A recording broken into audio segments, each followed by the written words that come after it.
Over 1,200 are dead after torrential rain and flooding in South and Southeast Asia. It's one of the region's worst natural disasters in years. For more, let's go straight to Rosalind Devavalia at our bureau in Bangkok. Rosalind.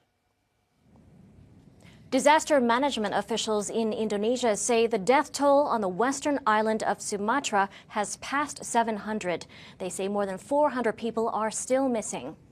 Some areas recorded over 300 millimeters of rain a day last week when the region was in the grip of a cyclone, a highly unusual weather event for Sumatra. My home and business are gone. The shop is gone and there's nothing left. I can only live near this one remaining wall. President Prabowo Subianto visited disaster-hit communities on Monday and pledged to get fuel and other essentials in as quickly as possible. He said areas without power could expect to be back online soon. The scale of the disaster is also becoming clearer in Sri Lanka, where authorities say 410 people have died in flooding and landslides. Local media report the military is using helicopters to rescue stranded residents and deliver food. Japan plans to send a medical team to Sri Lanka on Wednesday to assist with the recovery.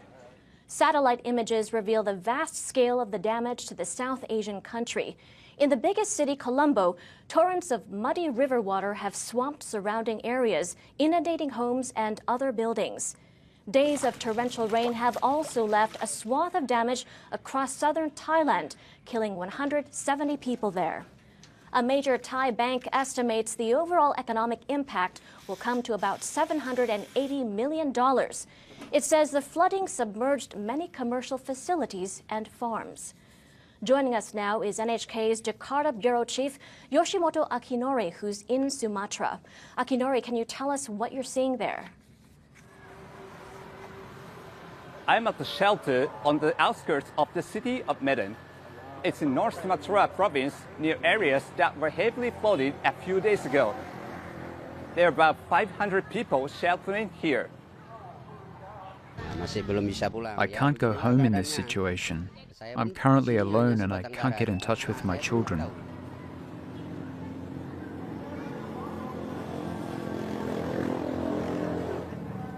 The local government says this shelter and others like it across the province are housing more than 500,000 people. Earlier, I visited the Disaster Response Center. People there are working non-stop to get food, water, and other aid out to affected people. The government has a major humanitarian challenge on its hands. Where does it begin? The first thing is to get relief quickly to people who need it. That is crucial. Another thing is to rebuild infrastructure and limit the economic fallout.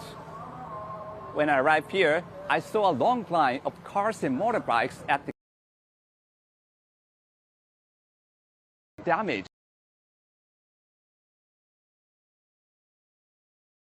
For hours. So while the rescue and aid work is an immediate concern, the Indonesian government also has to think about rebuilding whole communities. It will be a huge task. Thank you, Akinori. That was NHK World's Yoshimoto Akinori reporting on the rescue effort. And that wraps up our bulletin. I'm Rosalind Devavalia in Bangkok.